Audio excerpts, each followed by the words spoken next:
Perkara ke-13. Ini adalah perkara yang terakhir di dalam nota kita ni. Perkara ke-13. Kehujahan hadis mursal. Hujjiyatu al-hadis al-mursal. Hadis mursal terbahagi dua. Satu, mursal am. Dan yang kedua, mursal khas. Mursal am ialah hadis yang terputus di mana-mana bahagian sanadnya.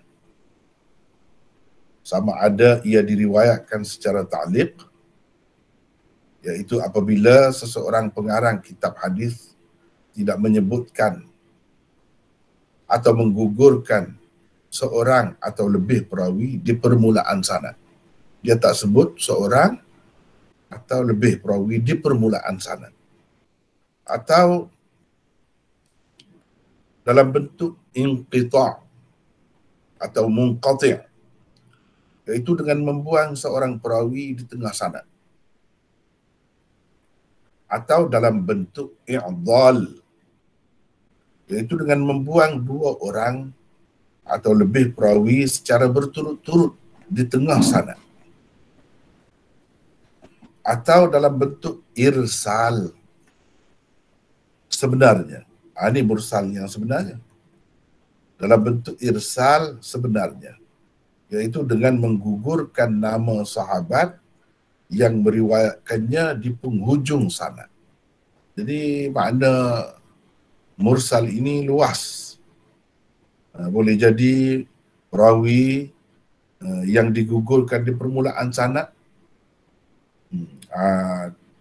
itu pun dipanggil mursal juga dalam makna am dia. Mursal am. Buang seorang perawi di tengah sanad, seorang saja misalnya, munqati' jadinya, itu pun mursal juga dalam makna umum dia. Ataupun buang dua orang perawi secara berturut-turut di pertengahan sanad, dipanggil mu'dhal, itu pun mursal juga dalam makna umumnya. Atau mursal bentuk irsal sebenarnya. Ini makna khusus, iaitu dengan menggugurkan nama sahabat. Dalam sanad itu nama sahabat tak ada, digugurkan. Nama sahabat yang meriwayatkannya di penghujung sanad, itu saja yang dibuang, yang lain lengkap. Inilah makna mursal khusus. Tetapi semua tadi termasuk dalam makna mursal yang umum. Semua bentuk-bentuk yang tersebut di atas dalam istilah mutaqaddimin disebut mursal. Di dalam 6 kitab utama hadis yang terkenal itu, banyak sekali digunakan mursal menurut istilah mutaqaddimin. Mursal inilah juga yang dimaksudkan oleh Tirmizi dalam perbincangan ini. Ini perkara ke-13 ni, Imam Tirmizi bincangkan tentang mursal dalam maknanya yang umum. 6 kitab utama hadis tu, itulah yang orang panggil Sunan Sittah, Bukhari, Muslim, Abu Dawud, Nasa'i, Tirmizi, Ibnu Majah. Itu mutaqaddimin. Menurut istilah ni dia berbeza di kalangan ulama hadis. Bukan ulama hadis saja sebenarnya, ulama fiqh pun dia sama juga. Dia berbeza antara mutaqaddimin dan mutaakhirin. Mutaqaddimin ini 300 tahun selepas Nabi SAW. Lebih kurang. Lepas tu seterusnya itu mutaakhirin. Jadi kira-kiranya dalam istilah mutaqaddimin, bila ni Imam Tirmizi termasuk dalam mutaqaddimin. Imam Bukhari mutaqaddimin. Bila kita baca kitab-kitab mutaqaddimin, dia sebut mursal, kita kena ingat. Tak mestinya dengan makna yang dipakai dalam istilah mutaakhirin. Sebab dalam istilah mutaakhirin, mursal adalah dengan makna yang khas, iaitu dalam sanad yang dibuang sahabat. Itu mursal sebenarnya. Itu dalam istilah mutaakhirin, itu yang dimaksudkan dengan mursal. Tapi kalau dalam kitab-kitab mutaqaddimin, bila dia sebut mursal, jangan kita ingat yang macam itu saja. Boleh jadi dalam bentuk-bentuk yang lain seperti yang saya sebut tadi. Imam Bukhari misalnya, kita dah baca dah kitab Bukhari. Belajar dah. Banyak hadis-hadis yang dikemukakan oleh Imam Bukhari secara ta'liq. Baru ni kita bertemu. Imam Bukhari kemukakan secara ta'liq. Sebagai mutaba'ah kepada hadis usulnya. Dia kemukakan secara ta'liq. Mana sanad di bahagian bawahnya tak sebut. Bahagian atasnya ada. Itu pun mursal. Dalam makna umum dia. Mursal juga. Dengan sebab itu, bila kita baca kitab yang berbeza, kita baca tu kitab siapa? Itu kita sedar. Jangan keliru lah itu. Banyak perkara. Masalah istilah, perbezaan istilah mutaqaddimin dengan mutaakhirin ini. Contoh lain kalau kita kata. Dalam istilah mutaqaddimin, karahah atau karahiyah lain. Mutaakhirin lain. Mutaakhirin lain. Karahiyah atau karahah dengan makna makruh. Iaitu sesuatu yang tidak dapat pahala kita buat, tapi tidak berdosa kalau kita buat. Itu makruh. Makruh. Dalam istilah mutaakhirin, dalam istilah mutaqaddimin, bila dia sebut makruh atau karahah, tak mestinya dengan makna tadi. Makruh tanzihi, tahrimi, bezanya itu dalam mutaakhirin. Dalam istilah mutaqaddimin, dia lebih umum lah. Biasanya istilah mutaqaddimin ini lebih umum. Kalau bila dia sebut makruh, boleh jadi haram. Bukan makruh. Haram. Yang dia sebut karahah itu sebenarnya yang haram. Kalau kita baca kitab Tirmizi, banyak benar lah tajuk-tajuk dia tu. Karahah atau karahiyah begini-begini. Sedangkan yang dia sebut sebagai makruh itu bukan makruh dalam istilah mutaakhirin, tapi haram. Tapi ada juga dia guna dengan makna makruh sungguh. Dalam kitab Tirmizi terutamanya banyak. Bukan kitab Tirmizi sajalah, kitab-kitab lain pun ada juga begitu. Jadi kita kena fahamlah, kita baca tu kitab golongan mana, mutaakhirin ke mutaqaddimin. Sama juga dengan istilah sunnah. Sunnah ya. Dalam mutaakhirin lain, mutaqaddimin lain. Sunnah kita panggil sunat. Sunat kalau orang Melayu panggil sunat. Buat dapat pahala, tak buat tak berdosa. Gitu. Tapi dalam mutaqaddimin, sunnah itu lebih luas. Bukan begitu saja makna dia.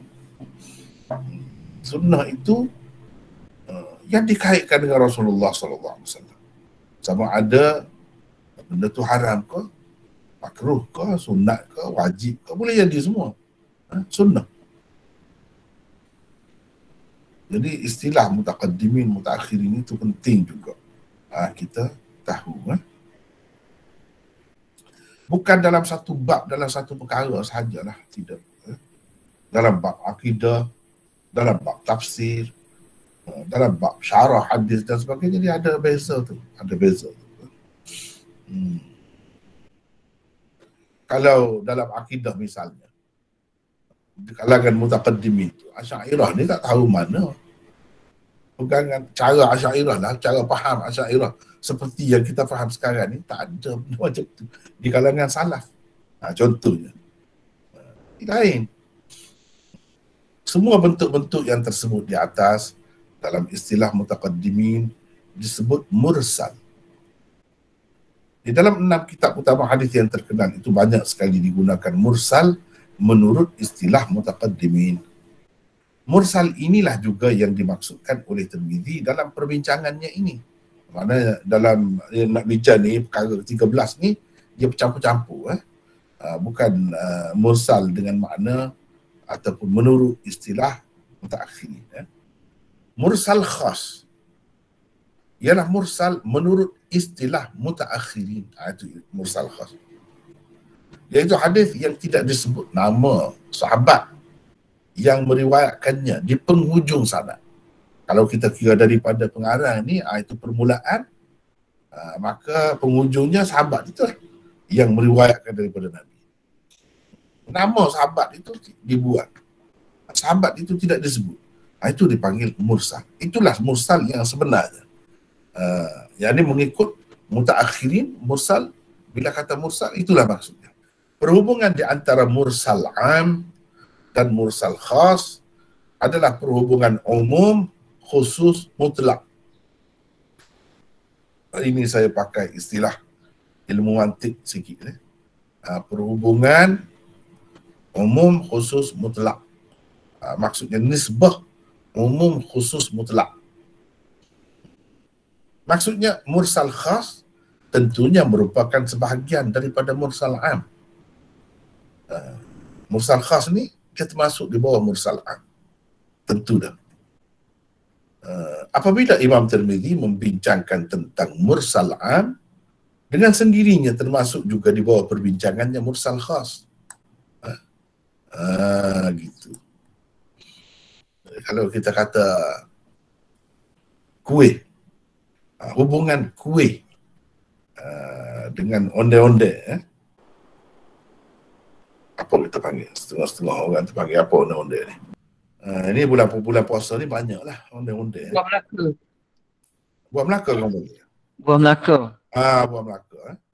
Jadi hubungan kuih dengan buah Melaka tu, ataupun kalau kita di Kelantan ni panggil onde-onde. Maknanya semua onde-onde, setiap onde-onde adalah kuih.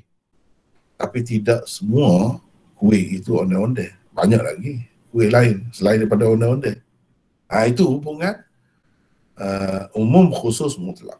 Mana kuih itu umum, onde-onde atau buah Melaka itu khusus, khas. Bila disebut kuih, termasuk juga di dalamnya dengan sendirinya onde-onde tadi. Di samping yang lain-lain tu. Tapi kalau disebut onde-onde, bukan semuanya kuih itu termasuk dalamnya. Segala-galanya kuih itu semuanya onde-onde, bukan. Bukan begitu. Begitu juga dengan mursal khas ini. Ia adalah sebahagian daripada mursal am. Mursal am itu lebih luas lagi maknanya. Terdapat perbezaan pendapat tentang kehujahan hadis mursal. Mana ada yang kata hadis mursal itu boleh dijadikan hujah. Ada yang kata tak boleh dijadikan hujah. Maksud boleh dijadikan hujah, tak boleh dijadikan hujah ni apa maksudnya? Boleh dijadikan panduan lah. Boleh dijadikan rujukan, sandaran dalam bab hukum. Dan lain-lain lagi. Itu. Kita nak pakai, boleh pakai ke tidak? Begitu maksudnya hujah tu. Salah ke kalau pakai? Dia ada berbeza pendapat dalam masalah hadis mursal ini. Kebanyakan fuqaha menerimanya sebagai hujah. Kebanyakan muhaddithin pula tidak menerimanya sebagai hujah. Tapi maknanya bukan semua muhaddithin lah. Sebagaimana bukan semua fuqaha juga yang terima hujah tu. Kebanyakan, majoriti tidak terima, tapi bukan semua yang tidak terima, ada juga terima. Perbezaan mereka bukanlah perbezaan dalam arti kata yang sebenarnya. Bukan sebenarnya berbeza sangat dah sebenarnya. Beza kira-kira saja. Pada hakikatnya tak ada beza pun. Misalnya kita kata 2 kali 5, 10. 5 kali 2, 10 juga, sama ya. Cuma sebut tu, cara sebut tu lain. Kerana orang-orang yang menerimanya sebagai hujah tidaklah menerimanya secara mutlak. Dengan arti semua hadis mursal dapat dijadikan hujah. Tidak begitu. Orang yang terima tu pun. Orang-orang yang tidak menerimanya sebagai hujah juga tidaklah tidak menerimanya secara mutlak. Tak juga. Nak kata tak terima semua. Ada juga yang dia terima. Yang kata terima tu terima semua. Tak juga, ada juga yang dia tak terima. Begitu. Mereka juga menerima hadis mursal orang-orang tertentu sebagai hujah dan mu'tabar. Maknanya kalau dalam sanad itu maknanya berakhir dengan tabi'i lah, kita kata. Dan sahabat tak sebut tabi'i. Tengok, tabi'i itu orang macam mana? Kalau dia tu tabi'i itu yang maklum dah, kalau dia tak sebut sahabat tu, sahabat ini maksudnya. Kalau tabi'i macam tu, mursal dia hujah. Kalau tabi'i yang tak menentu, boleh jadi dia ambil daripada, tak khusus lah dengan sahabat, boleh jadi ada yang dia ambil daripada tabi'i seumpamanya. Jadi tabi'i itu tidak diketahui latar belakangnya. Kalau sahabat, tentu sahabat yang dibuat itu tak ada masalah. Kita ahli sunnah wal jamaah ni tak tahu nama sahabat pun tak apa, yang pastinya dia sahabat, selesai. Kalau pasti begitu. Tapi kadang-kadang perawi dari kalangan tabi'in ini tidak semuanya mereka riwayatkan daripada sahabat. Ada juga yang mereka meriwayatkan daripada tabi'i seumpama mereka juga. Di situ masalahnya. Di situ masalah. Kalau dibawa-bawa lagi itu jadi dhaif dah, tak boleh dah. Akan di situ saja yang kita nak bincang ni, mursal dalam arti yang khas. Itu bergantung kepada tabi'in itu jenis macam mana dia tu. Dia riwayatkan daripada sahabat tertentu saja, maklum dah begitu. Kalau begitu boleh terima. Dalam perbincangan ini, Imam Tirmizi menukilkan pandangan Yahya bin Sa'id Al-Qattan bahawa bagi beliau hadis-hadis mursal itu tidak sama darjatnya. Tidak sama darjat itu bergantung kepada perawi di kalangan tabi'in itulah sebenarnya. Itu yang menyebabkan tidak sama. Tidak sama. Hadis mursal riwayat Atha, Abu Ishaq, A'mash, At-Taimi, Yahya bin Abi Kathir, Al-Thawri, yakni Sufyan Al-Thawri, dan Ibnu Uyainah, dhaif. Ni hadis mursal mereka ini dhaif. Sebabnya ialah mereka mengambil riwayat daripada perawi-perawi yang bermacam-macam latar belakangnya. Mereka pula tidak memeriksa dan menapisnya. Tak periksa. Terus dia riwayat saja. Jadi sebab itu mursal mereka dhaif. Padahal ini imam-imam saja ni. Imam ni. Imam mujtahid ni. Tapi kalau mursal mereka dhaif. Riwayat mursal Mujahid, Tawus, Sa'id bin Jubair, Imam Malik dan Hasan Al-Basri pula boleh diterima kerana mereka memeriksa dan meneliti perawi-perawi yang hendak diambil hadis daripadanya. Mereka pula tidak mengambil hadis-hadis daripada perawi-perawi sembarangan. Jadi kalau mursal mereka ini pun boleh pula terima. Kalau mengikut Yahya bin Sa'id Al-Qattan. Kesimpulannya ialah hadis mursal itu tidak semuanya boleh diterima dan tidak semuanya juga tertolak. Para tabi'in tidak begitu menekankan sangat soal sanad di zaman mereka. Mereka lebih mementingkan hadis yang diterima daripada mana-mana sahabat. Nabi Rasulullah sallallahu alaihi wasallam. Hadis-hadis itulah yang dihafal mereka. Bukan nama-nama sahabat yang meriwayatkannya. Kerana bagi mereka sahabat Nabi SAW itu semuanya baik dan boleh dipercayai. Dalam istilah ulama yang disebut as-sahabah kulluhum udul. As-sahabah kulluhum udul. Gitu. Bukan adul. Ada orang baca adul itu silap. Bukan adul. Wazannya ialah udul. Fu'ul. وطهر بيتي للطائفين والعاكفين والركع السجود. Sujud itu jamak tu. Orang-orang yang sujud. Bukan sujud tu dengan makna perbuatan sujud. Masdar, bukan. Tapi itu jamak tu. jamak taksir. Sama lah juga dengan udul itu. Itu wazannya, sujud dalam Quran tersebut.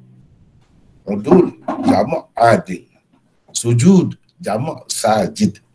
Sajid. Banyak lagi lah yang lain-lain seumpama itu. Adapun misalnya kita kata ghafur, itu lain pula. Ghafur itu bukan jamak.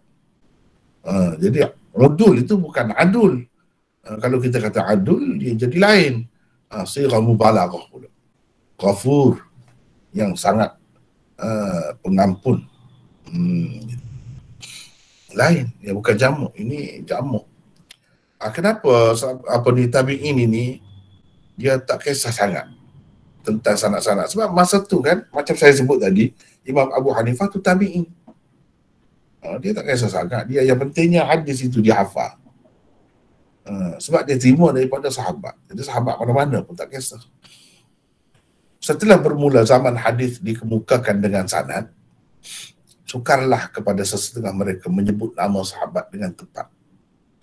Lalu mereka meriwayatkan hadis-hadis yang diingati dan dihafal mereka terus daripada Nabi SAW. Itulah punca sebenar berlakunya periwayatan secara irsal atau mursal. Sebab dia tak ingat dah sahabat mana. Jadi macam lagu, kalau sebut nama tu mestilah kena dia. Jadi yang dipentingkan oleh mereka ialah lafaz hadis itu. Tentu dah mereka terima daripada sahabat. Tapi bila berlaku kemudian ketika orang nak bincang sanad ini, terima hadis berdasarkan sanad, kalau tanya dia, susah jadi dia. Susah. Sebab hadis tu dia ingat, tapi daripada sahabat mana dia tak ingat. Sebab tabi'i ini, kalau tabi'i besar, ramai sahabat-sahabat tu mereka sempat. Mereka dan dengan sahabat tu ramai. Jadi tak ingat. Kadang-kadang hadis tu dicerita oleh beberapa orang sahabat. Kepada orang yang dekat dengan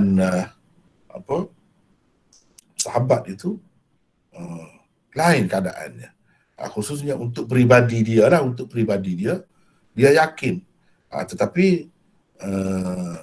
ada juga banyak juga yang tidak secara langsung mereka terima daripada sahabat. Itu masalahnya. Periwayatan secara mursal oleh para tabi'in itu sebenarnya bukanlah kerana kecuaian atau sikap tak acuh mereka,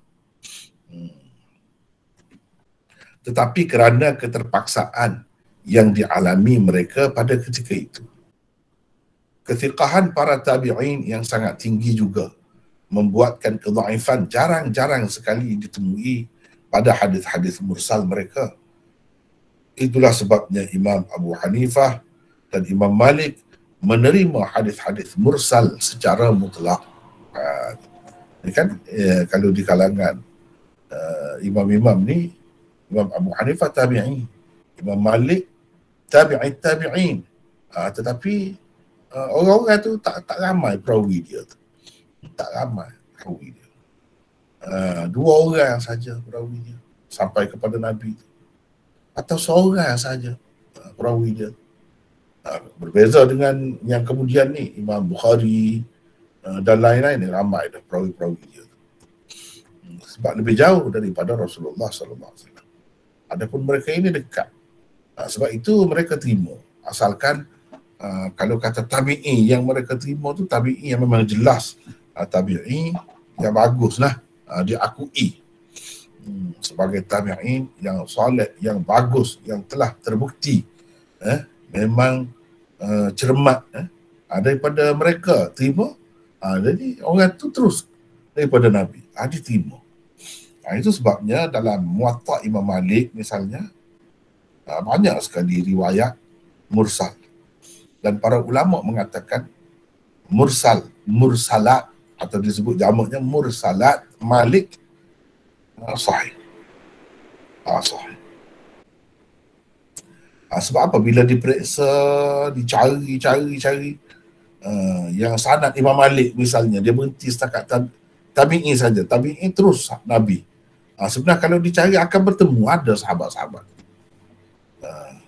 Itu berdasarkan kajian lah, kajian ulama-ulama kemudian terhadap Muwatta Imam Malik tu. Mana-mana hadis mursalnya memang terbukti berdasarkan kajian, memang ada sahabat-sahabat dan disebut dalam saluran-saluran riwayat yang tertentu sahabat yang tidak disebut dalam saluran riwayat Imam Malik itu.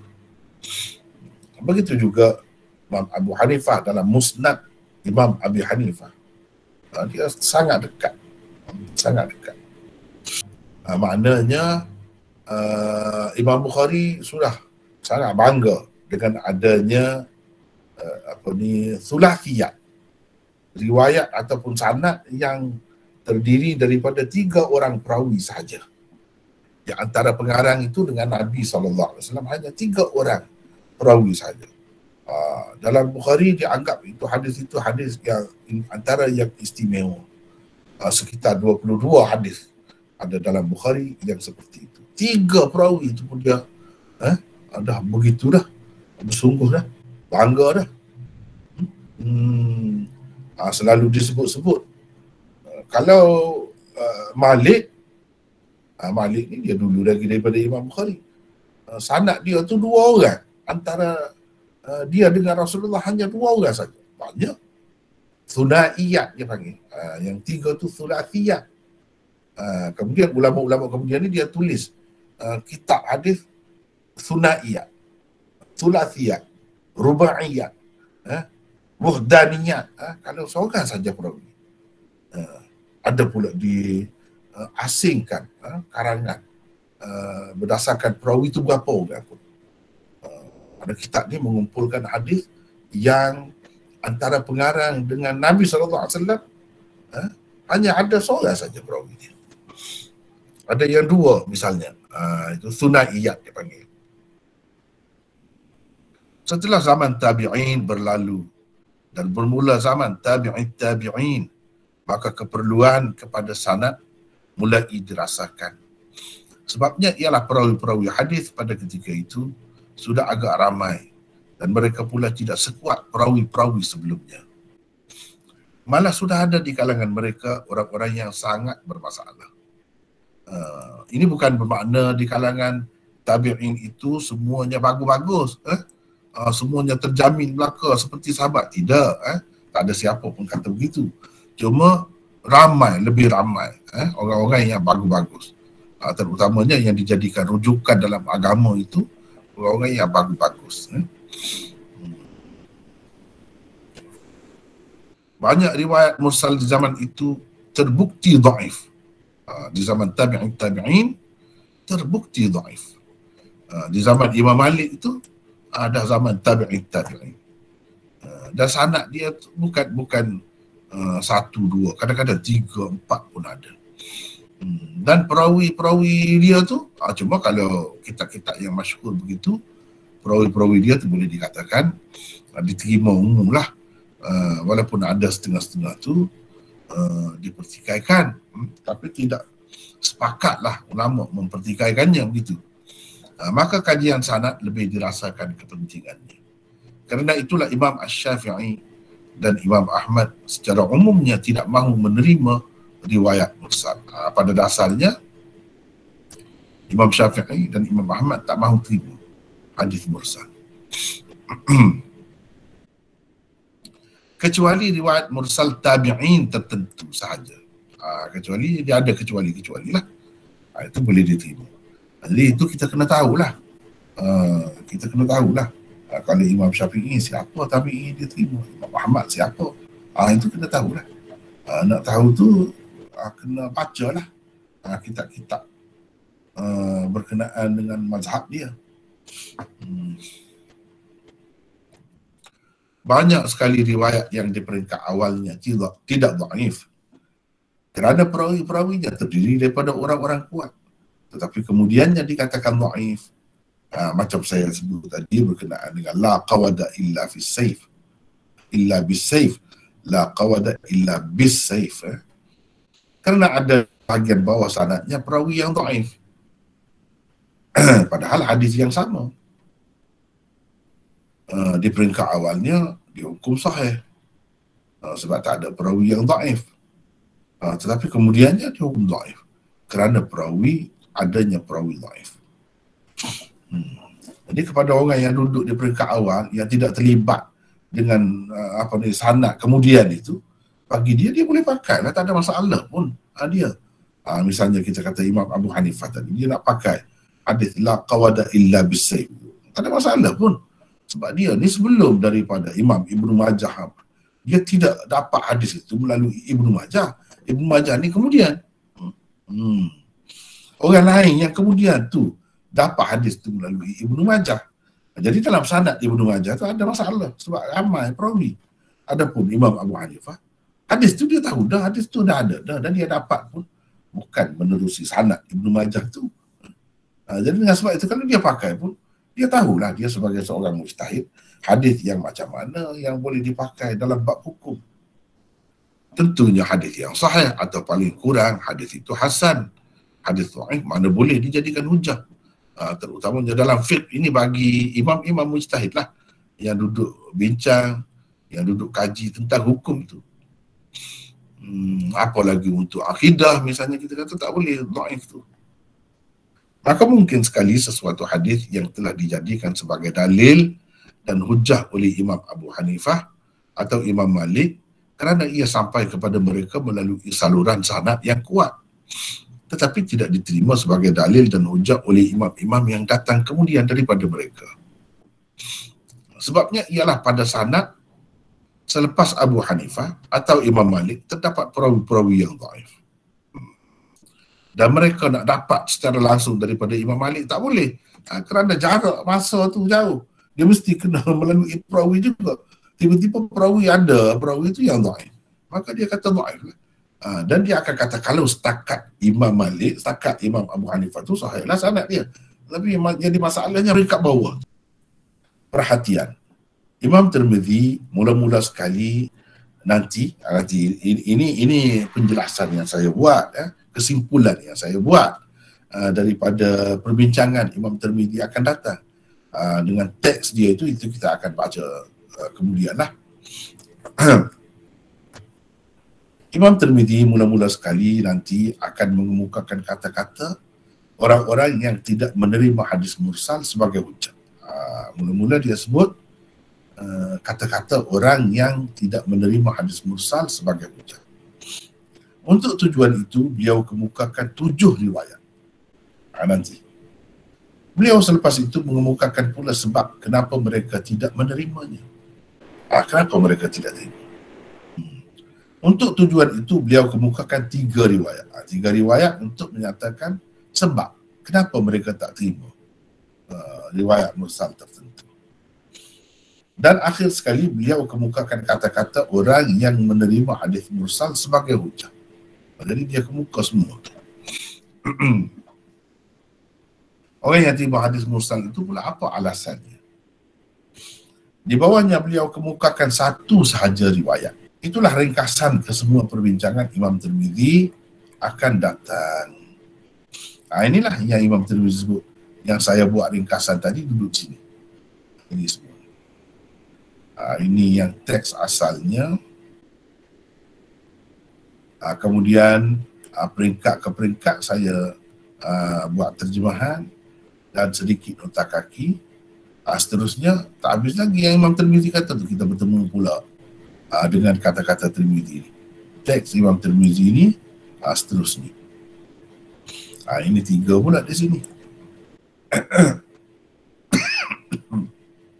Dan ini yang terakhir. Alasan setengah-setengah ahli ilmu yang berhujah dengan hadis mursal. Inilah alasan orang-orang yang menerima hadis mursal. Baiklah, kita kembali semula ke tempat tadi, mula tadi. Siapa nak baca ni? Silakan. Kalau boleh yang baca tu yang pandai sikit lah. Dari segi, sebab saya tak beri baris dengan sempurna di sini. InsyaAllah apabila siap semua dan kita buat lebih kemas untuk dijadikan buku, saya akan bagi dengan lengkap lah baris dia tu. Ini peringkat nota ni, inilah kadang-kadang nak cepat kan tak sempat nak pagi-pagi tu. Kalau boleh, siapa-siapa baca silakan. InsyaAllah saya tegur lah kalau ada kesilapan tu, boleh tanda kan. Biasalah kita belajar ni. Silakan, siapa tu? Cuba Maulana. Siapa ni? Muhammad Kamal ni daripada Ipoh Perak. Muhammad Kamal daripada Ipoh Perak. Silakan. Bismillahirrahmanirrahim. Qala Abu Isa wal hadisi idza kana mursalan. Tak kena. Itu benarnya saya tak berbalik. Wal hadisu kena baca begitu. Baik.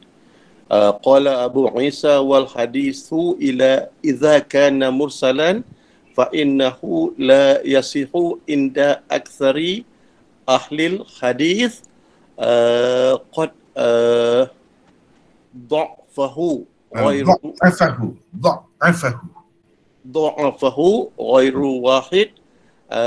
واحد منهم. أولا قال حدثنا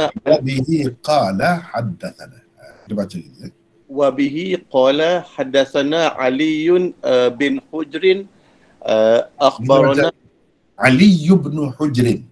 Baru ni saya dah sebut kan, ini Aliyun, tidak dibaca Aliyun Ibnu Hujrin, tapi dibaca Ali ibnu Hujrin gitu.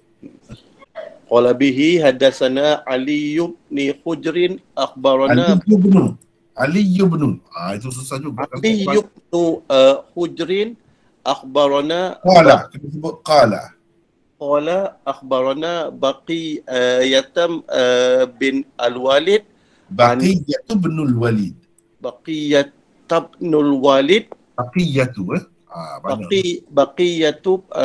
binul Walid an Utbah bin Abi Hakim an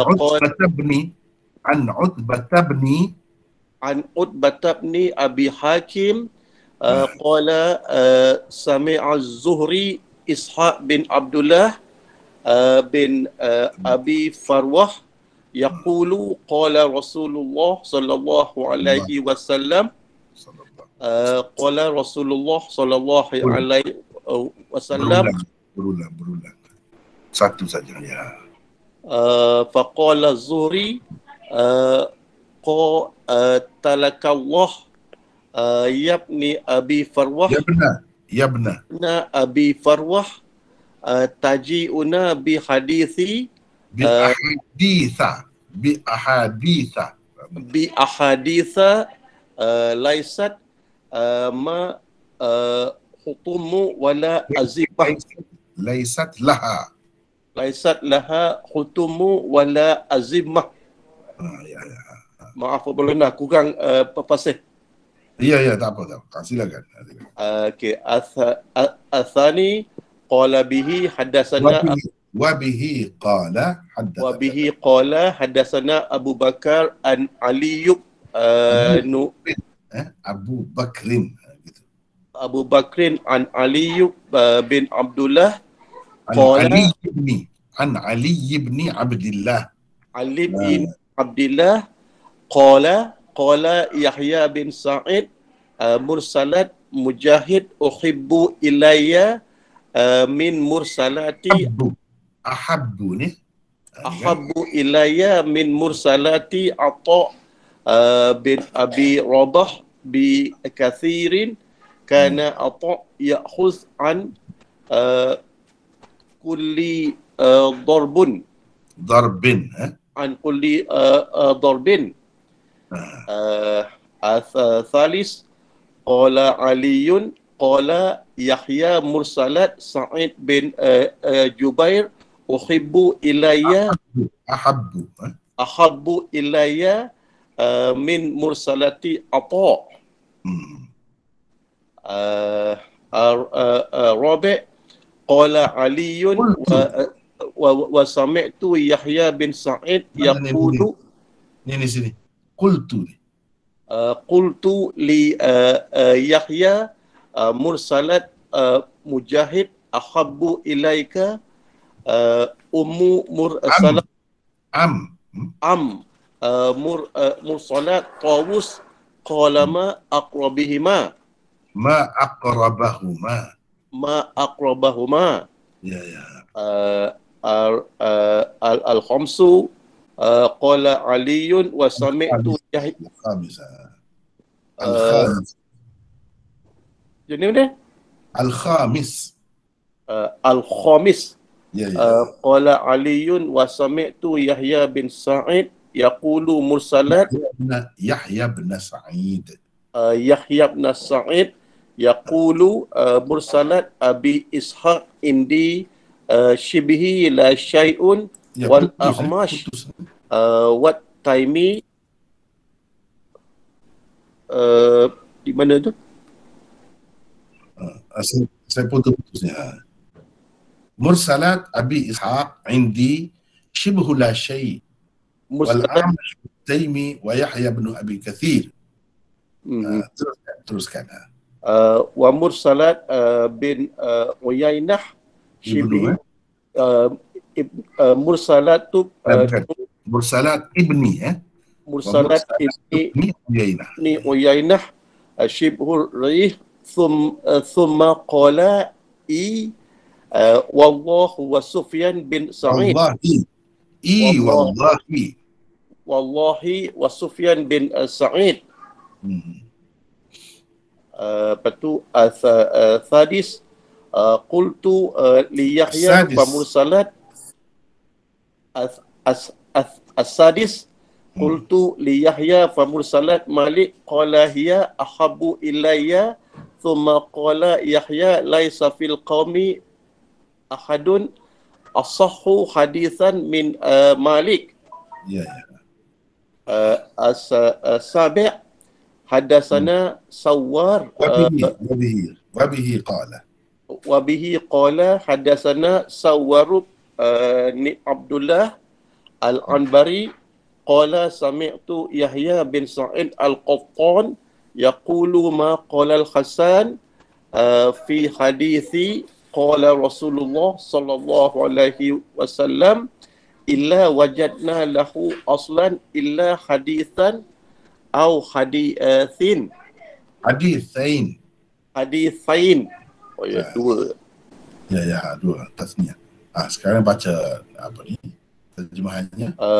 Bermaksud kata Abu Isa At-Tirmizi, hadis kalau mursam bermakna am, maka tidak sahih pada pandangan kebanyakan ahlul hadis, bukan seorang tetapi ramai daripada kalangan mereka memdaifkannya. Nota 1, Ali bin Huj meriwayatkan kepada kami, katanya Baqiyah bin Al-Walid meriwayatkan daripada kami kepada kami daripada Utbah bin Abi Hakim. Beliau berkata pernah Az-Zuhri mendengar Ishaq bin Abdullah bin Abi Farwah berkata Ishaq bin Abdullah bin Abi Farwah berkata Rasulullah sallallahu alaihi wasallam bersabda, maka kata Az-Zuhri, semoga Allah membinasakanmu wahai anak Abi Farwah, engkau bawakan kepada kami hadis-hadis yang tidak bertali hidung dan tidak bertali kekang. Nota kedua, Abu Bakar meriwayatkan nombor dua, bukan nota ni, nombor dua. Abu Bakar meriwayatkan kepada kami daripada Ali bin Abdullah, kata Yahya bin Sa'id, hadis-hadis mursal Mujahid jauh lebih aku suka berbanding hadis-hadis mursal Atha bin Abi Rabah. Atha mengambil hadis daripada segala macam orang. Nota ketiga. Yang ketiga berkata, kata Yahya lagi, hadis-hadis mursal Sa'id bin Jubair lebih aku suka daripada hadis-hadis mursal Atha. Yang keempat, Atha. Empat, kata Ali, aku bertanya Yahya, hadis-hadis mursal Mujahidkah lebih engkau suka atau hadis mursal Tawus? Jawab Yahya, alangkah serupanya mursal mereka berdua. Yang kelima, Ali berkata, aku telah mendengar Yahya bin Sa'id berkata, hadis-hadis mursal Abu Ishaq bagiku seperti tidak ada apa-apa. Demikian juga hadis-hadis mursal Al-Aqmasi, At-Taimi dan Yahya bin Abi Katsir. Hadis-hadis mursal Al-A'mash. Okey, dia macam terputus tadi sikit. Ya, tak apa. Nombor tempat saya hitamkan ini.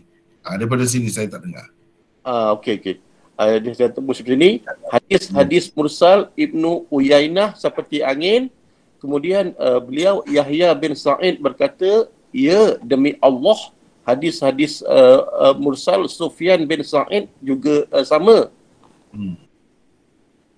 Dan nombor 6, aku bertanya kepada Yahya bagaimana dengan hadis-hadis mursal Malik.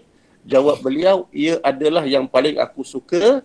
Kemudian Yahya berkata, tidak ada siapa pun di kalangan ahlul hadis orang yang hadisnya lebih sahih daripada hadis Malik. Dan nombor 7, Suwar bin Abdillah Al-Ambari.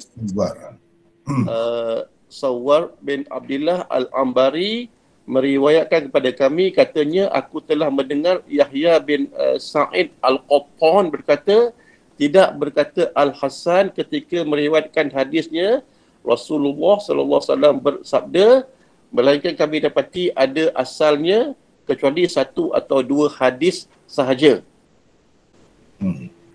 Cukup setakat tu dulu, kita tengok. Cukup setakat tu dulu, kita tengok kembali terjemahan itu dan nota-notanya. Jadi apa yang Imam Tirmizi sebut itu, ini terjemahannya. Sebahagian dulu kita ambil peringkat-peringkat dan tidak semua sekaligus. Bermaksud kata Abu Isa At-Tirmizi, qala Abu Isa, begitulah yang asalnya. Hadis kalau mursal, maksudnya mursal am. Mursal am di sini, mursal am, mana termasuklah hadis mu'allaq, hadis mu'dal, hadis munqati', maka tidak sahih pada pandangan kebanyakan ahlul hadis. Majoriti ahlul hadis mengatakan hadis mursal, iaitu mursal am, itu tidak sahih. Bukan seorang dari kalangan mereka, mana bukan seorang tetapi ramailah maksudnya, dari kalangan mereka mendhaifkannya. Memanglah kalau hadis mursal dalam makna yang am itu memang dhaif lah. Tapi kalau mursal dalam makna yang khas itu ada perinciannya lagi. Sebab kalau hadis mu'allaq bermakna perawi itu di peringkat awal. Di peringkat awal itu dah tentulah kalau daripada pengarang kitab hadis tu mereka bukan sahabat lah. Boleh katakan gitulah. Sebab masa pembukuan kitab-kitab hadis ni dah banyak dah perawi. Kalau dia buat perawi yang paling bawah, pengarang tu buat, ataupun orang yang meriwayatkan hadis lah buang perawi yang paling bawah, bermakna yang dibuang itu bukan sahabat. Kalau begitu kita kena tanya siapa tu yang dibuang itu. Sebab itu kebanyakan ahli hadis mengatakan dhaif mursal ini. Mursal ini dhaif. Dengan sebab itu kalau kita kata apa tujuan Imam Tirmizi bawa semua ni? Seperti yang sebelum-sebelum ini juga saya dah sebut dah. Dia nak ceritanya di sini pun mungkin ada illat. Ada illat. Misalnya seseorang mengatakan hadis ini mursal. Pihak yang mendengar tu ingat mursal dengan makna yang khusus. Padahal yang dia maksudkan mursal itu dengan makna yang am. Di situ sudah ada illat. Kalau mursal khusus ada perincian lagi. Kalau mursal tu mursal sahabat yang membuang perawi di atasnya. Sahabat tu tak dengar sendiri daripada Rasulullah. Dia dengar sahabat lain. Tapi sahabat juga Itu mursal sahabi di mana? Mursal sahabi itu boleh diterima. Sepakat ulama mengatakan boleh terima. Tapi dia sebut mursal begitu saja. Hadis itu mursal. Jadi yang diingat mursal itu mursal yang khusus, padahal mursal itu mursal dengan makna yang umum. Kalau di situ sudah ada ilat dia. Dengan sebab itu bila kita dengar istilah mursal ini, terus kita kena perhatikan siapa yang kata mursal itu. Siapa? Kalau mutaqaddimin, kita kena ingatlah mursal dalam istilah mereka sangat umum. Termasuk hadis mu'dhal, hadis munqati' yang memang dhaif itu pun mursal juga kadang-kadang mereka sebut. Kadang-kadang disebut hadis ini hadis mursal daripada tabi'in, dia tidak sebut sahabat, terus sebut Nabi. Padahal hadis itu juga dhaif juga. Sebab tabi'in itu tidak mengambil terus daripada sahabat, dia ambil daripada tabi'in yang lain. Misalnya kalau begitu, itu pun jadi dhaif juga. Jadi kebanyakan ahli hadis kata dhaif ni mengambil kira mursal yang am itu. Maka yang banyaknya memanglah dhaif lah. Boleh keliru. Boleh keliru di sini. Dan kadang-kadang orang boleh main silap mata di sini.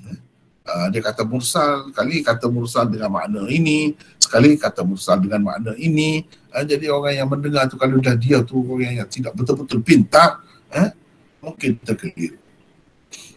Mungkin terkeliru. Dan begitu juga kalau kita sudah percaya orang tertentu tu mursal dia bagus lah biasa. Jadi kita pakai bagus semua lah. Tak boleh itu. Ada kalanya kita kata ini mursal Sa'id bin Musayyab. Jadi mursal Sa'id bin Musayyab bagus lah. Sebab umumnya kalau yang dia buang sahabat yang dibuangnya itu pada umumnya ialah mertua dia, Abu Hurairah. Tetapi adakah semua yang dibuang itu mesti Abu Hurairah? Di situ boleh berlaku ilat di situ. Zahirnya nampak sahih, tapi sebenarnya tidak. Ada mungkin hadis-hadis yang tertentu. Walaupun secara umumnya dikatakan mursal dia tu sahih, kerana maklum yang dibuang di kalangan sahabat itu mertuanya, Abu Hurairah. Jadi Abu Hurairah lah yang sebenarnya yang menerima hadis itu daripada Nabi SAW. Dan Abu Hurairah lah yang cerita kat dia. Tapi apakah mesti semuanya begitu? Tidak. Mana kita nak tahu yang ni tidak, yang ni ya tu? Di situ. Masalah di situ mungkin ada ilat tu. Jadi Imam Tirmizi mengingatkan kita tentang ilat tu. Jangan kita tengok, ingat orang ni dah bagus, jadi dia bagus setiap masa. Jangan begitu. Sebab itu sebelum ni Imam Tirmizi dah kemukakan imam-imam besar sekalipun. Apakah kita putuskan secara putus bahawa mereka itu semuanya hadis mereka sahih? Tak mungkin ada silap. Jangan begitu. Imam Tirmizi dah ingat dah sebelum ini pada perkara yang keberapa dulu kita dah baca dah. Tetapi dalam program kita yang baru ni dah lepas dah tu. Jauh dah. Dah lepas. Ini pun yang akhir dah ni. Yang akhir dah ni. Lepas tu insya-Allah kita akan datang yang terakhir. Kalau tidak terakhir pun dekat dah. Sebab yang tinggal lagi 14, 15, 16. Dia ada 16 perkara saja. Ilat yang Imam Tirmizi cuba kemukakan melalui kitabnya Ilal Saghir ini. Jadi itulah yang Imam Tirmizi nak ajar kepada kita tu. Jangan kita ingat orang yang hebat semuanya hadis dia tu mesti sahih. Dia bergantung kepada sanad sebenarnya. Itu kalau tengok dari sudut ilmu riwayat lah. Kalau tengok dari sudut dirayah pula, itu perkara lain pula. Itu yang kita bincangkan dalam usul dirayah. Kemarin yang kita bincangkan kemarin itu usul dirayah. Dari sudut riwayat, kita kena pastikan siapa orang yang besar tu. Dia ambil daripada orang yang okey semua. Ada juga yang dia ambil tu daripada orang yang bermasalah.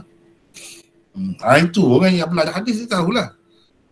Jadi ramai daripada mereka mendhaifkannya. Yang pertama, ini bukti Imam Tirmizi. Bukti yang dia kata kebanyakan ahlul hadis itu tidak menerima hadis mursal dan menganggap hadis mursal itu dhaif. Ini bukti. Jadi Imam Tirmizi nak sebut bukti ni pun dia bawa sanad juga. Ini sanadnya. Sanad ini sampai kepada Zuhri saja. Nak cerita ni apa yang berkait dengan Zuhri, bukan cerita Nabi. Bukan cerita Nabi, cerita Zuhri.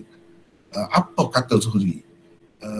Kepada orang yang mudah-mudah kata Rasulullah SAW bersabda. Rasulullah SAW bersabda. Dia kata mampus engkau, cis engkau. Semoga Allah membinasakan engkau, kata dia. Apa kata macam tu, tak sebut sanad. Dia marah. Makna sanad ini perlu disebut. Tak sebut sanad itu maknanya mursal tu. Terutama Zuhri ni dia di kalangan tabi'i. Di kalangan tabi'i Zuhri.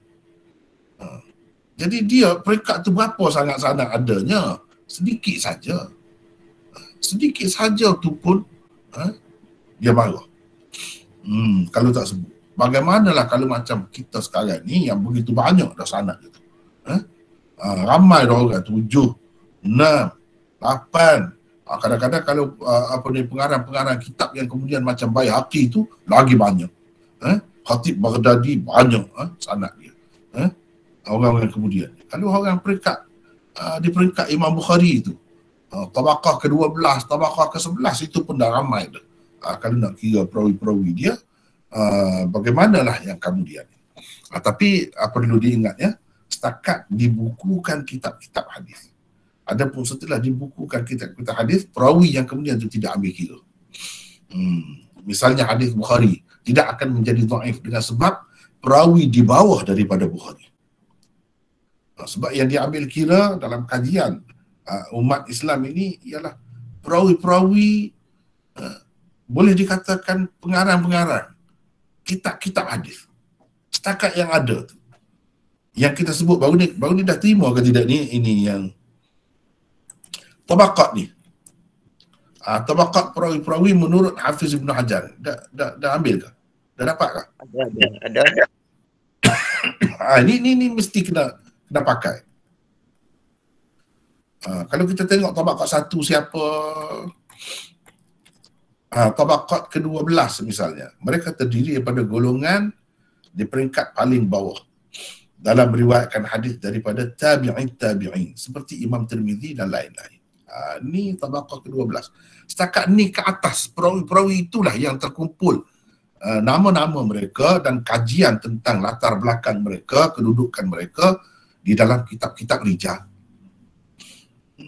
Adapun perawi kemudian lagi ada juga dikaji, tetapi yang paling penting untuk kita umat Islam ni untuk menilai kitab-kitab hadis yang masyhur itu ialah setakat inilah, ke atas. Kalau di bawah lagi sekiranya tak ada dalam kitab-kitab utama tu, di bawah lagi kena ambil kira lah. Kalau sebelum itu tidak diketahui hadis itu. Macam kita dah bincang dah, Ibnul Jauzi pun kemukakan sanad dia untuk mengemukakan hadis maudhu'. Jadi sanad dia tu panjang lagi. Ibnul Jauzi kemudian lagi. Sanad dia panjang lagi. Jadi perawi dia tu mesti diambil kira walaupun di bawah lagi. Itu bendanya. Jadi rumit jugalah. Rumit juga.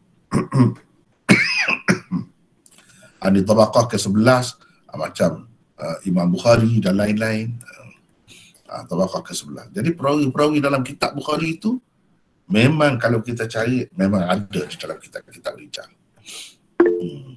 Kalau kitab-kitab yang masyhur itu sama ada pujian ke ataupun celaan ulama terhadap perawi-perawi itu atau macam mana, dia ada. Kalau yang kemudian ini kadang-kadang sanad itu tak ada disebut di mana-mana. Terutamanya sanad-sanad orang-orang sufi misalnya, tarekat-tarekat.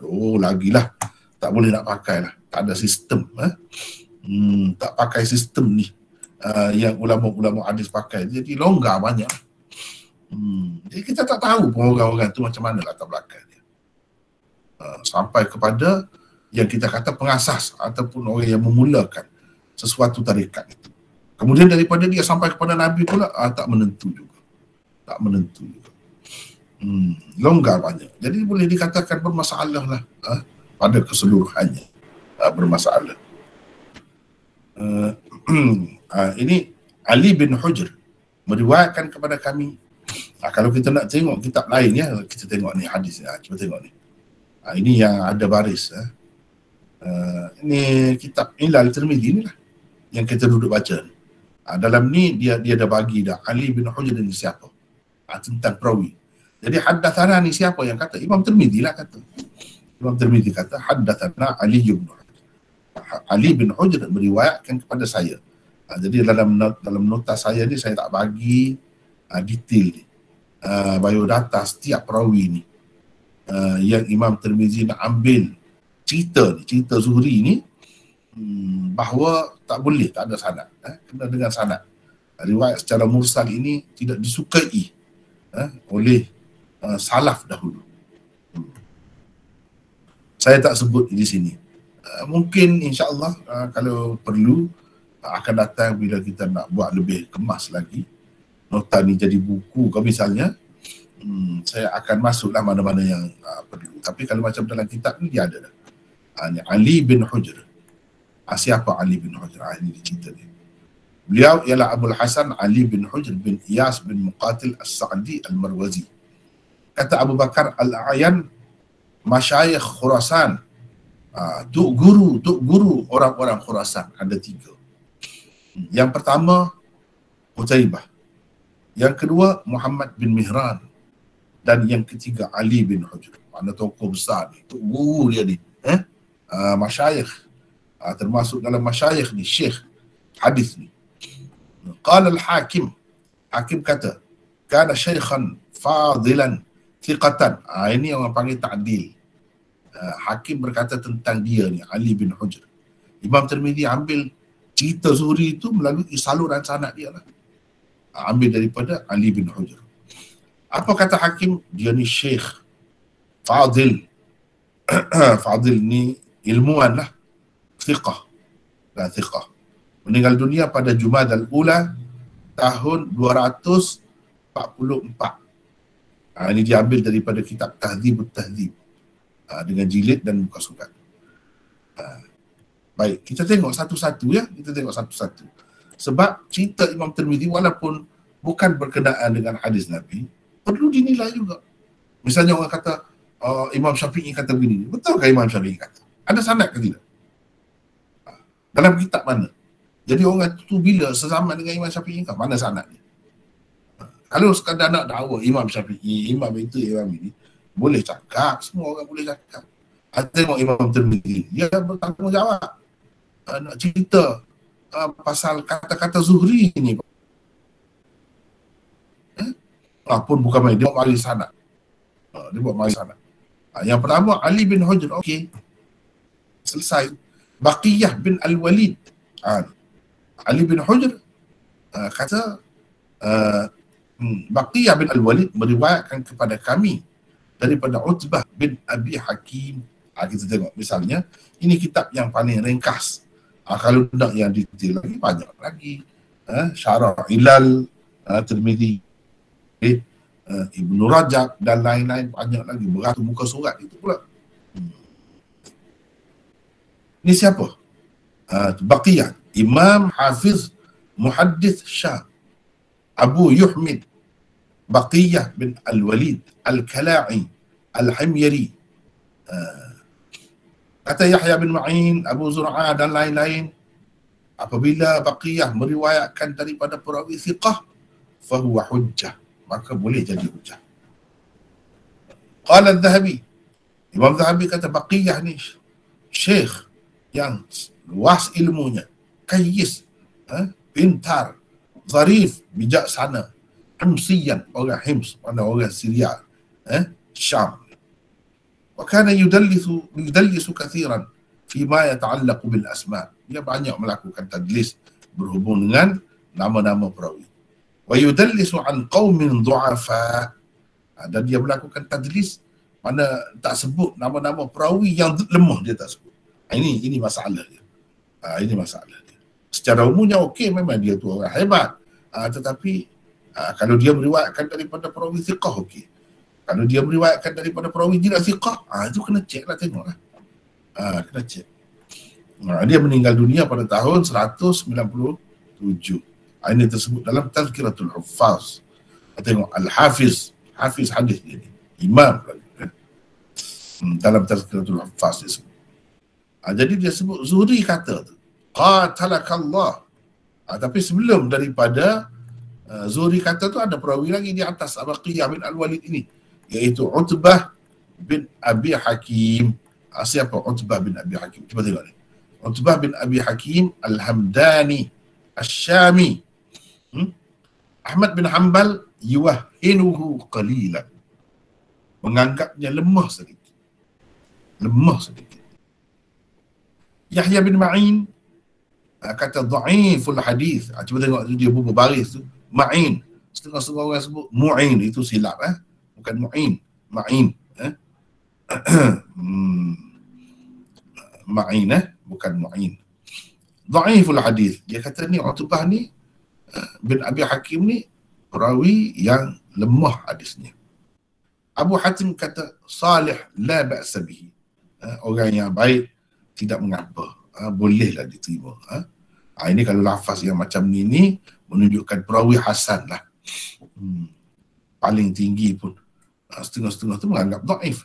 Kata Duhaim, la a'lamuhu illa mustaqimal hadis. Setakat yang saya tahu dia ni hadis dia baguslah, okeylah. Tapi Jauzajani berkata ghair mahmud fil hadis, tidak terpuji dia dalam hadis. Kalau dia lebih hafal banyak pun hafal lah, tak mesti orang tu lebih. Yang lebih ni walaupun sedikit pun dia kemas, kemas dan teguh hadis dia. Nasai berkata dhaif. Pada ketika yang lain pula dia kata laisa bil qawi, tidak kuat. Jadi kita boleh tahu, cuba tengok. Baqiyah tadi kan dikatakan kalau dia meriwayatkan daripada perawi yang thiqah, okey. Kalau daripada perawi tidak thiqah, bermasalah lah.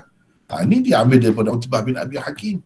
Utbah bin Abi Hakim ni berbeza ulama. Paling tinggi pun kita kata dia ni perawi hasan, paling tinggi pun.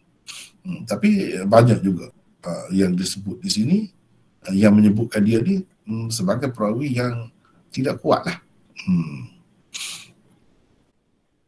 Jadi dia kata apa? Dia dengar, Utbah dia dengar Zuhri kata kepada Ishaq bin Abdullah bin Abi Farwah. Dia kata apa? Dia kata Rasulullah sallallahu alaihi wasallam bersabda.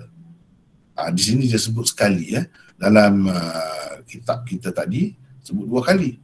Mana Zuhri kata apalah, qala Rasulullah sallallahu alaihi wasallam, qala Rasulullah. Maknanya sikit-sikit qala Rasulullah, sikit-sikit qala Rasulullah. Selalu Nabi sabda, tapi sanadnya tak sebut. Kata Zuhri, qatalakallah, cis engkau, cis, mampus engkau. Ataupun kita terjemahkan Allah, semoga Allah membinasakanmu. Mana doa tak baik tu. Doa tak baik. Sebab apa? Tidak amanah, tak bagus, mengelirukan.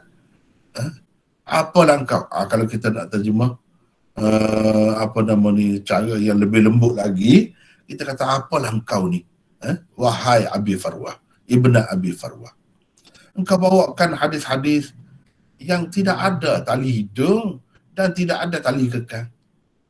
Tak boleh nak pegang lah, tak boleh nak kontrol lah.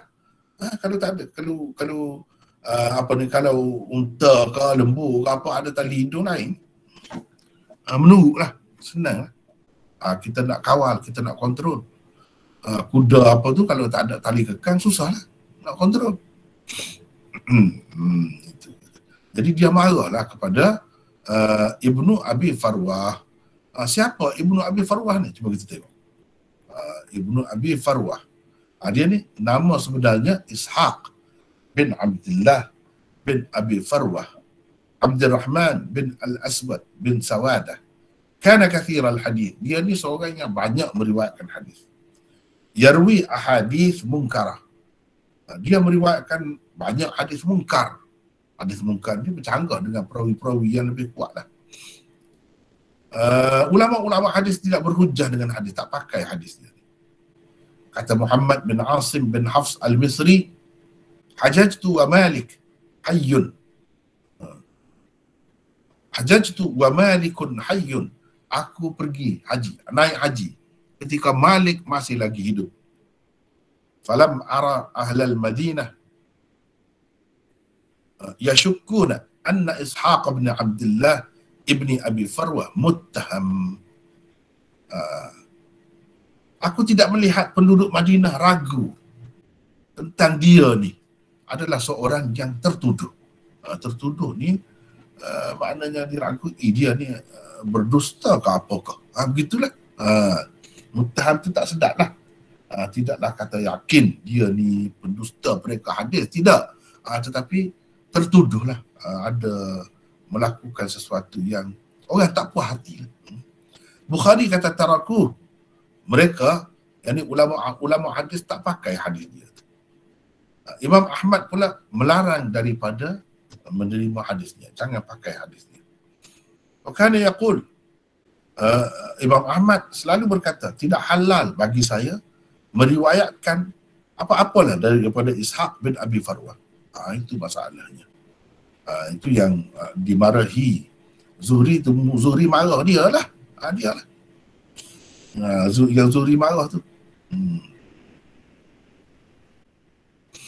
Tak boleh buat begitu. Jadi kita kena sebut sanad. Sebab itu Imam Tirmizi ni sebut sanad. Walaupun nak cerita ni kata-kata Zuhri. Jadi di sini tidaklah kata apa yang diceritakan oleh Imam Tirmizi ni kuat sangat, tapi nak kata tak boleh pakai langsung pun tidak juga. Sebab kita dah tahu dah kedudukan perawi-perawi dia tu macam tadi kan.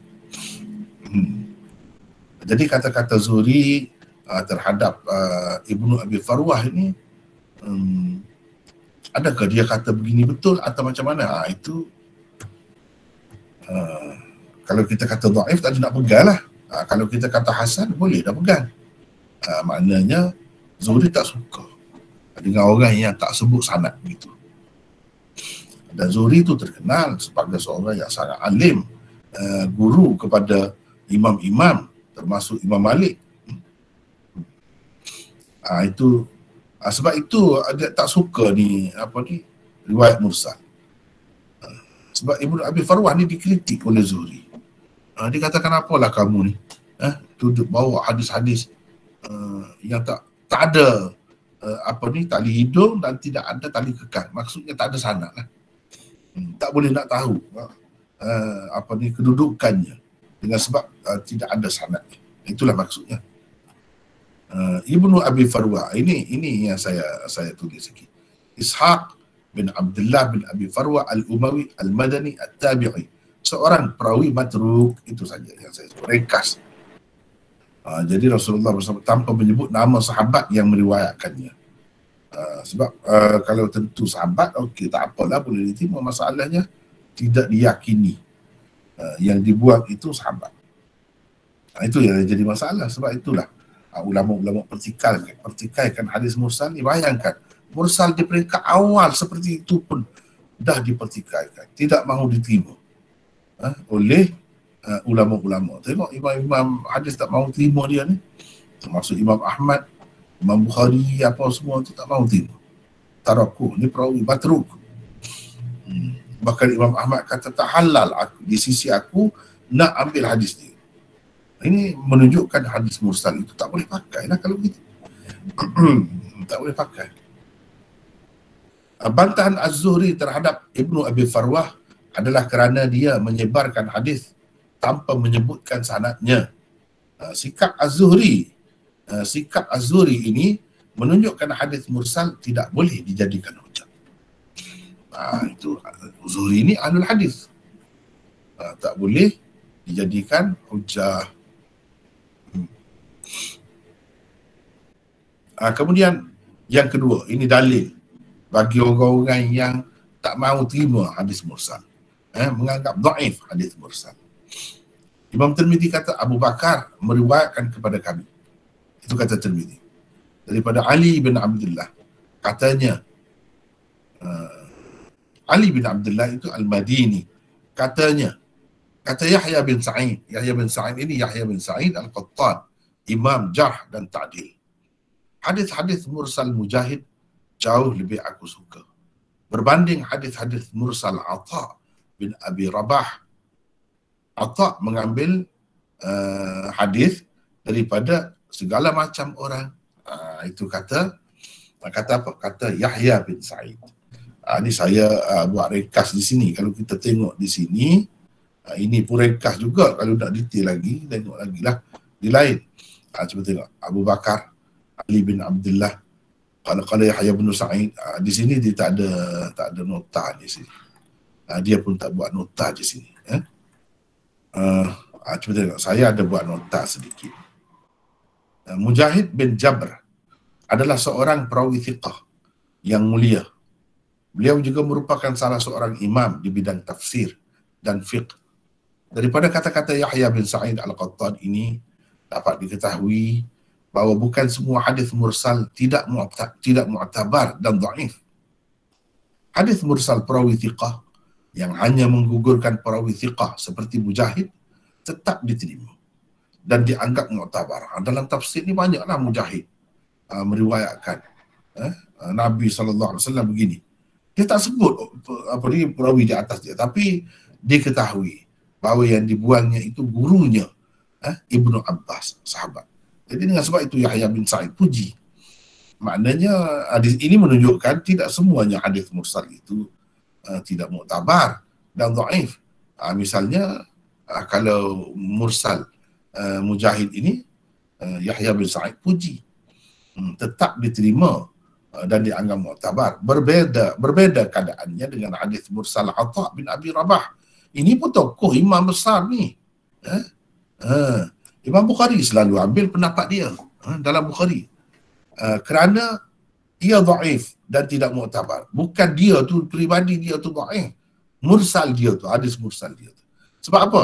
Sebab Imam Tirmizi dah sebut dah tadi. Apa yang dinukilkannya daripada Yahya bin Sa'id ini. Dia mengambil daripada segala macam orang. Itu sebabnya. Sebab itu Yahya bin Sa'id kata tak boleh pakai mursal dia. Jadi mursal ini kena tengok keadaan dulu. Kalau perawi di kalangan tabi'i itu orang yang kuat dan dipercayai, orang yang dibuang itu ialah yang maklum sebagai guru dia yang utama. Maka seperti Mujahid kita boleh pakai. Tapi Atha bin Abi Rabah ni pun ulama besar juga. Kenapa mursal dia tu dikatakan tidak sahih? Sebab hukum umum lah. Pada dasarnya dikatakan begitu. Untuk peringkat awalnya dikatakan tidak sahih. Sebab apa? Dia ambil daripada macam-macam orang. Kecuali kalau ada bukti mursal dia tu memang diambil daripada sahabat sungguh. Daripada sahabat sungguh. Ataupun kalau daripada bukan sahabat pun, orang tu orang yang bagus, perawi thiqah. Maka barulah mursal dia tu diterima. Kalau ada sokongan melalui saluran riwayat lain lah, dia ambil tu daripada siapa-siapa.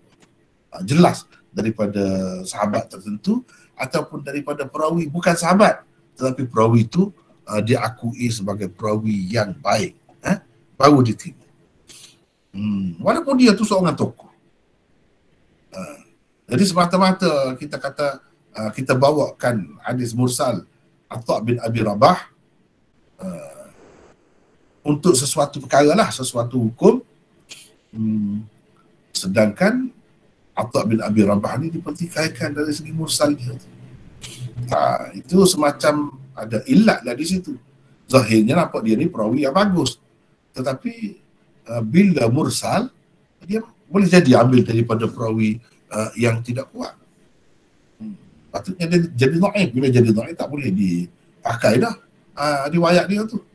Tak boleh dijadikan sebagai dasar untuk sesuatu hukum, tak boleh.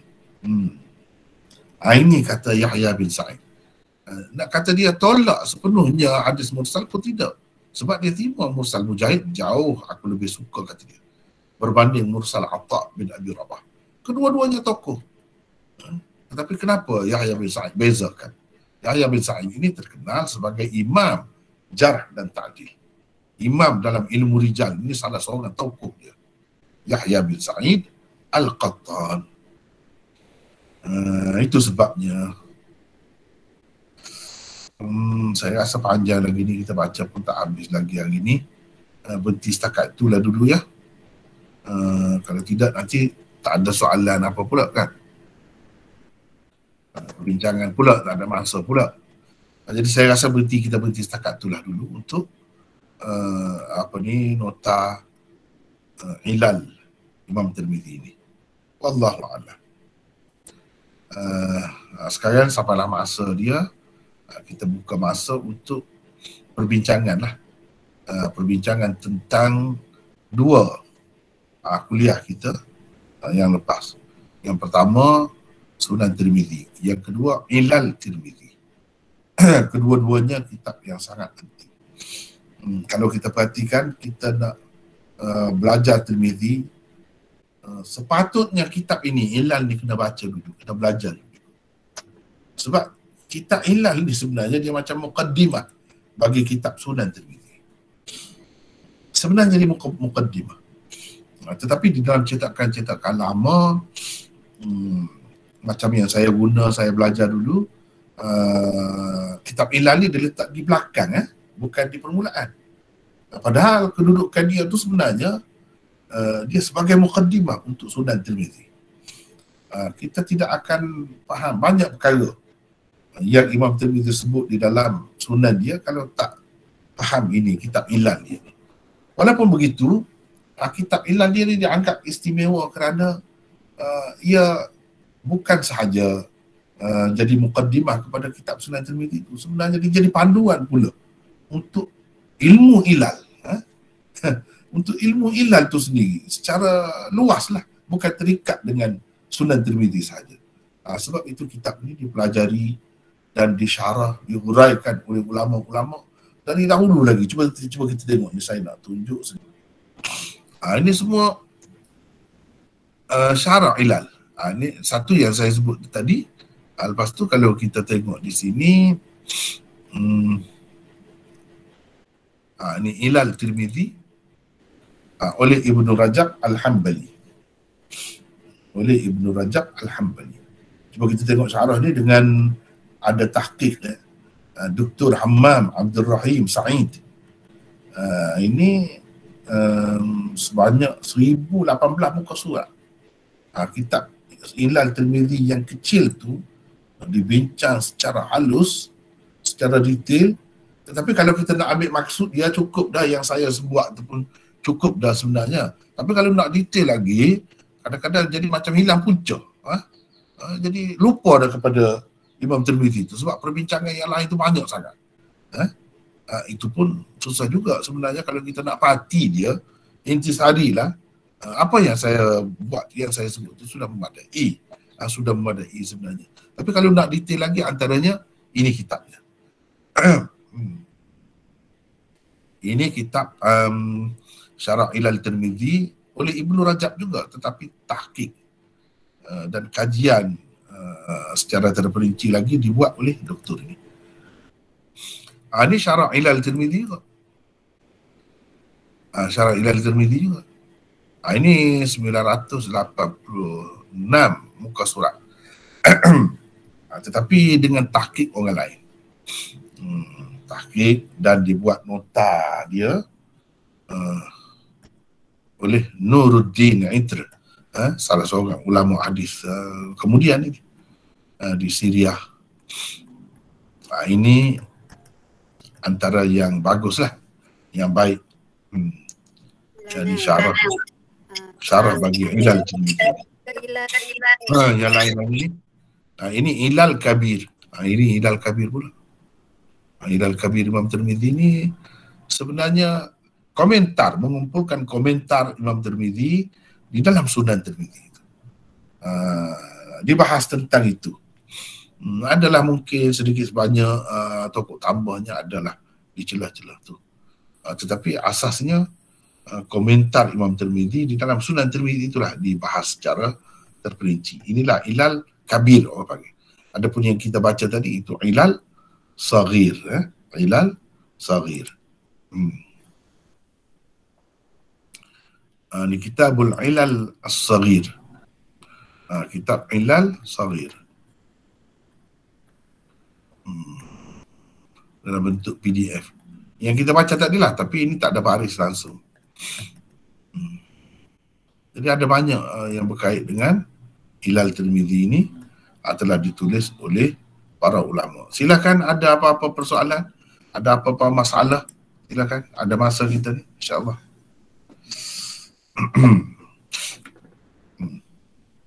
Ada persoalan? Maulana. Ya. Assalamualaikum Maulana. Waalaikumsalam. Dalam Sunan Tirmizi tadi ada bacakan firman Allah dalam surah Al-Maidah. Ya. Wa man lam yahkum, ayat 44 Ya, dalam surah sama ada 2-3 ya, betul. fasiqun zalimun kafirun. Ya, betul. Boleh Maulana terangkan apa ni tahap-tahap dia tu macam mana tu? Secara ringkas lah, ketiga-tiga tu boleh dimakan. Setengah-setengah keadaan bila orang tu tidak berhukum dengan apa yang diturunkan oleh Allah, dia jadi kafir. Sama ada orang kafir sungguh, memang kafir. Dia tidak berhukum dengan hukum Allah lah. Dia tak pakai pun hukum Allah tu. Satu. Yang kedua, orang Islam. Tetapi dengan anggapan, dengan kepercayaan hukum Islam ini tak sesuai dengan zaman. Tak bagus. Baik lagi hukum orang putih. Undang-undang barat lebih baik. Ini boleh jatuh akidah ni. Itu bahaya tu. Kalau begitu, ada orang Islam tapi begitu sikap dia, begitu kepercayaan dia, bahaya tu. Terutama zaman kita sekarang ni, kadang-kadang begitulah. Orang undang-undang terutamanya bahaya sangat, kena berhati-hati lah. Kalau berasa tak berapa jelas, tak berapa nampak hukum Islam ni, belajarlah, kena belajar. Kita jadi tak nampak, kadang-kadang kritik, kita berasa macam-macam itu. Tak sedap, itu kesilapan kita. Kenapa tak belajar? Kenapa tak tanya? Padahal kita boleh belajar undang-undang tu sampai habis. LLB, kadang-kadang tu LLD, boleh dapat situ. Yang Islam ni, kita orang Islam, kita duduk kata tak sesuai dengan zaman. Adakah patut? Itu bahaya. Itu boleh jadi. Yang peringkat kedua, boleh jadi zalim bila tidak menghukum dengan hukum Allah. Sama ada orang kafir atau orang Islam. Bila tak hukum dengan hukum Allah, tak tepat lah. Bila tak tepat itu, misalnya hukum begini, di penjara, padahalnya hukum Islam tidak kata macam tu. Dia jadi zalim lah. Jadi zalim lah. Boleh jadi juga. Boleh jadi fasik. Boleh juga. Kalau tidak amalkan, tak pakai, itu tidak kata hukum Islam tu tak baik. Cumanya tak pakai. Tak hirau, macam tak semayang lah. Terima semayang tu wajib. Semayang tu fardu atas kita tapi tak buat. Jadi fasik lah. Begitu. Jadi ketiga-tiganya boleh pakai. Untuk orang Islam pun. Dia bergantung kepada keadaannya, sikapnya. Sikapnya. Begitulah secara ringkas ya. Ada lagi yang lain? Terima kasih Maulana. Sama-sama. Ada lagi? Silakan. Assalamualaikum. Waalaikumsalam warahmatullahi wabarakatuh. Siapa ni? Saya ada dua. Saya Herdi dari Selayang. Ya. Herdi dari Selayang. Silakan. Saya ada dua soalan di sini. Ya. Pertama berkait dengan bantahan Zuhri terhadap Ibnu Abi Farwah tadi. Ya. Boleh Maulana jelaskan, adakah dianggap berdosa sekiranya seseorang guru itu mengajar atau menyampaikan kuliah dengan menggunakan hadis dhaif atau menyebarkan cerita Israiliyat atau Syiiat secara tidak sengaja, yang mana mereka menyangka ia adalah riwayat-riwayat yang sahih. Okey, soalan kedua, apakah perbezaan sifat-sifat perawi dalam hadis dhaif dan hadis hasan? Boleh Maulana berikan satu contoh hadis hasan yang tersebar luas dalam masyarakat kita? Itu saja, terima kasih. Ya. Jadi macam kalau orang tu dia tak tahu, itu mudah-mudahan dimaafkan lah. Tetapi setelah diberitahu, dia berdegil juga, orang bagi dengan bukti cukupnya, itu tak boleh. Bahaya tu, dia boleh jadi fasik tu.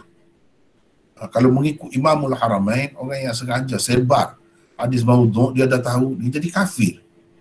Wala'iyadzubillah, berat tu. Walaupun itu bukan pendapat jumhur ulama lah. Dosa besar tu pasti dah. Dan orang yang terus menerus melakukan dosa besar kan fasik. Kalau dia tahu.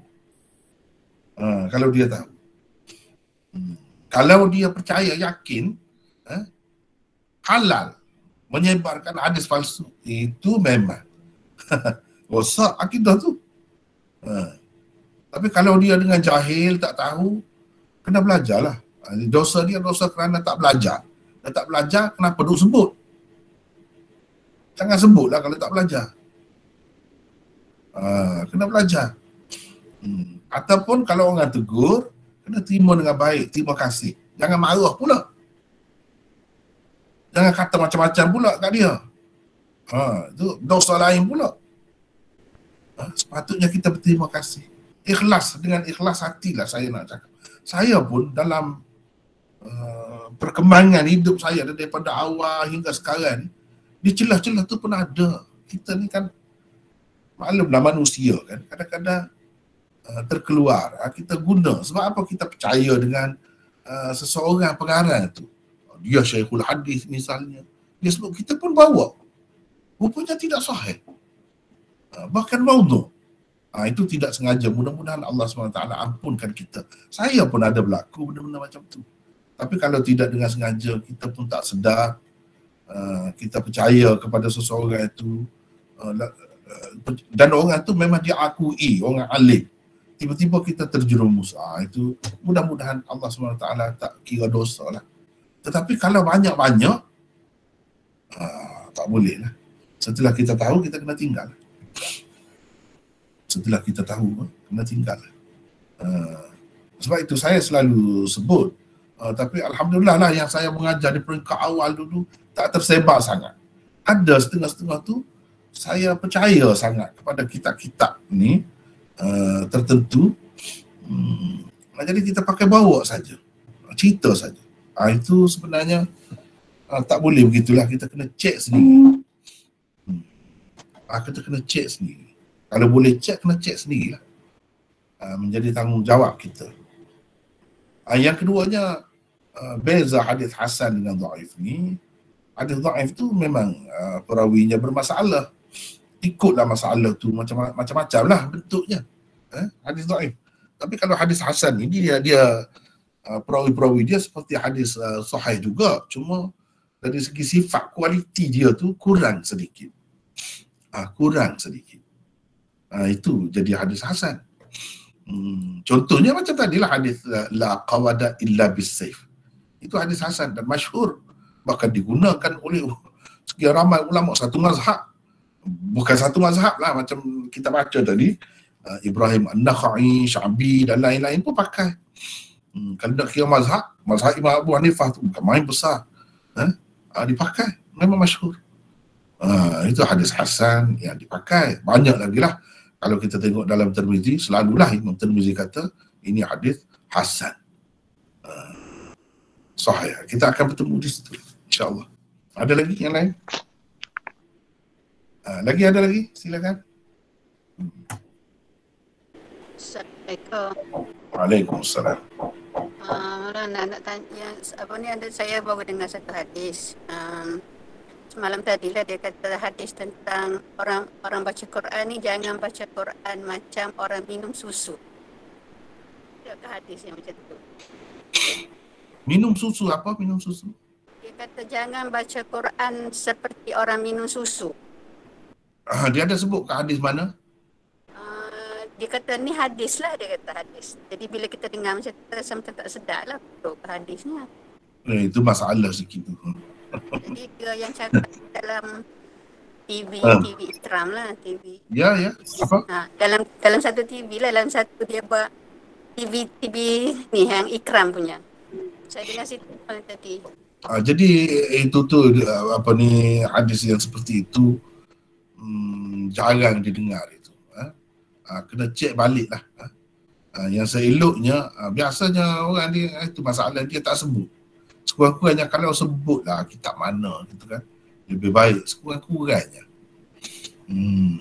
Kalau tak sebut tu susah lah. Kalau tak sebut itu, kita kena cek balik. Hadis ni sangat banyak kan, sangat banyak. Jadi kena cek balik lah.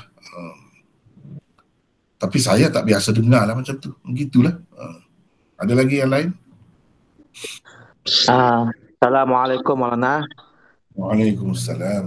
Saya Roslan dari Sarawak. Saya nak minta pendapat Maulana berkaitan dengan saya terbaca lah artikel seperti Imam Ahmad, Imam Bukhari pernah dapat riwayat hadis daripada Syiah, perawi Syiah. Macam mana pandangan Maulana, betulkah tak benda tu? Ya, putus enggak? Oh ya. Memang benar. Memang ada. Sebab itu ulama-ulama rijal ada tulis kitab-kitab yang berasingan. Dalam kitab 6 kitab utama itu, atau dalam Bukhari, atau dalam Musnad Ahmad, ataupun secara umumnya riwayat daripada perawi-perawi ahli bid'ah. Setengah tu ditulis tentang ahli bid'ah Syiah sahaja, ahli bid'ah ini secara berasingan. Setengah tu dia campur-campur. Memang ada. Tetapi kita perlu faham dan ingat satu perkara. Di dalam kitab-kitab usul hadis atau ulumul hadis memang disebut bahawa perawi-perawi yang dikatakan Syiah itu, sebab Syiah ni banyak sampai 300 puak pecahannya. Kalau Syiah ada peringkat awal dulu, di peringkat imam-imam tu, dia masih ramai lagi yang tidak melampau. Dan Syiah itu terkenal dengan nama Syiah Tafdhiliyah. Kalau Syiah itu boleh. Syiah itu memang boleh. Bukan Syiah seperti yang ada sekarang ni. Sebab itu Imam Muslim dalam muqaddimah dia sebut, kalau perawi itu Syiah yang percaya kepada raja'ah, itu tak boleh. Dia ada perincian. Kalau kadang-kadang orang tu dituduh saja Syiah. Dia bukan Syiah pun. Kerana dia suka kepada Sayyidina Ali, banyak rujuk kepada Sayyidina Ali, dan banyak menyebutkan Sayyidina Ali lebih tepat pandangan dia dalam sesuatu masalah, dalam pertikaian dengan sahabat lain, dia betul. Dia buat keputusan itu pun dikatakan Syiah dah. Padahal kalau sekadar itu, tak apa lagi. Itu bukan rosak akidah. Bukan sampai rosak akidah kalau begitu. Yang rosak akidah, kalau anggap imam tu maksum misalnya, itu dah lain itu. Yang teruk itu, yang macam tu, dengan sengaja imam-imam yang utamalah, terutamanya Bukhari dia tak akan ada. Kalau ada pun mungkin Syiah itu, perawi itu bertaqiyah. Taqiyah, faham ke tidak taqiyah? Dia mungkin. Dengan sebab itu ulama-ulama buat kajian lagi tentang perawi-perawi ini. Dan ada meletakkan banyak syarat. Antaranya yang diterima tu, Syiah yang diterima tu, hadis dia tidak menyokong pendapat dia. Tidak menyokong akidah dia. Itu yang diterima. Walaupun kalau menyokong, tak akan diterima. Walaupun dia tu dia anggap sebagai Syiah biasa pun. Itu ada beberapa syarat ya. Cara mereka terima tu betul, tapi dengan syarat-syarat. Kira-kiranya mereka dah mengambil kira syarat itulah, pakai syarat itulah.